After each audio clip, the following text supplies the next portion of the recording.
Velkommen til Livs Clusius. Jeg hedder Yrsa. Og jeg hedder Britt. Og vi vil i dag lede jer igennem første afsnit af Livs Clusius. I dag har vi fået besøg af Ursula, der er CEO i virksomheden Skovsvarna. Hun vil i dag se vores helt store livscyklus-show med en lykkelig ende på modningsfasen som mål. Og nu vil vi så introducere vores deltagende virksomhed, Skovsvarna. Hvad laver I så i jeres virksomhed? Vores idé er at producere og videresælge kvalitetskiks til engrosvirksomheder, hvor de så videresælger til kvalitetsbevidste forbrugere. Så I er det, man kalder en produktionsvirksomhed i etableringsfasen? Ja, det kan man godt kalde det. Jeg fik idéen, og så etablerede jeg Skovsvarna, som er en enkeltmandsvirksomhed, og vi dækker behovet for kvalitetsbevidste forbrugere. Er I så andre ansatte i virksomheden end dig? Nej, ikke lige pt, men i takt med, at virksomheden vokser, så bliver der jo behov for flere medarbejdere. Jamen, det lyder jo vildt. Det bliver rigtig spændende at følge jer i de næste 3 faser.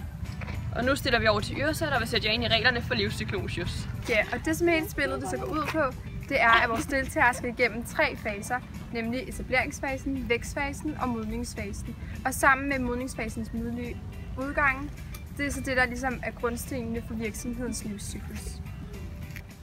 Ja, og jeg står så her midt på banen, og nu synes jeg, vi skal stille om til vores kommentator.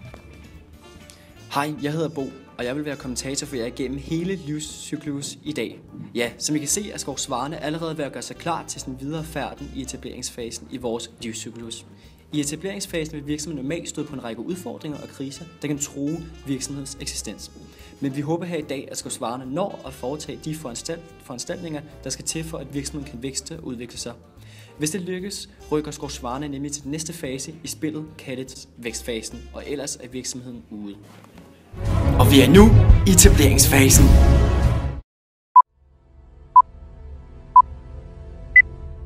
Som I kan se, så ligger Skovsvarna godt ud fra start. Hun løber og...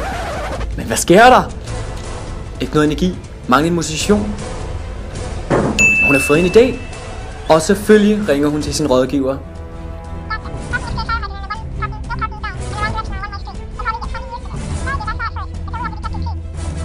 Pyha. Nu kan hun klare sig igen og løbe videre til den næste udfordring, som er step og rør. Og det er selvfølgelig, hvor hun skal holde produktionen i gang, men samtidig skal det også kunne foregå administrativt.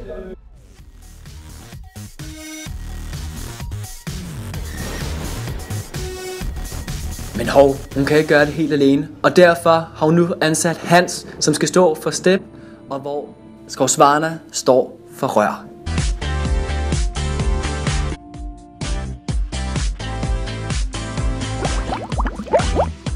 No, det er helt crazy det her. Dejen er helt tynd.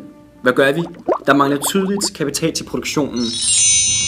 Hun tager simpelthen et lån for at tilføre kapital, og vupti, produktionen er i gang igen.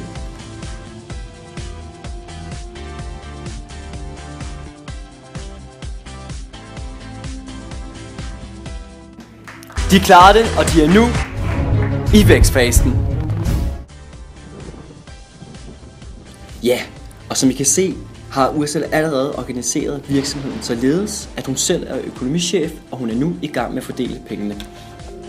Han står nu for produktion, indkøb og salg. Listen af leverancer vokser og vokser, men det gør produktionen ikke.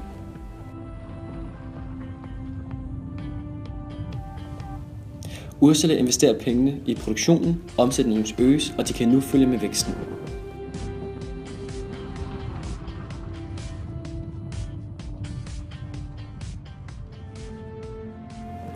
Og de er nu i modningsfasen. Jeg hedder Gurli, og jeg er den kvalitetsbevidste forbruger. Hej Gurli, har du lyst til den her super lækre kiks fra Skovsvarna? Den her? Nej, jeg vil hellere en for jeres konkurrenter. Jeg ved, hvad vi gør. Flødebollekikser. Har du ikke lyst til vores helt nye flødebollekiks fra Skovsvarna, som vi lige har udviklet? Jo, lad mig prøve den her nye sag.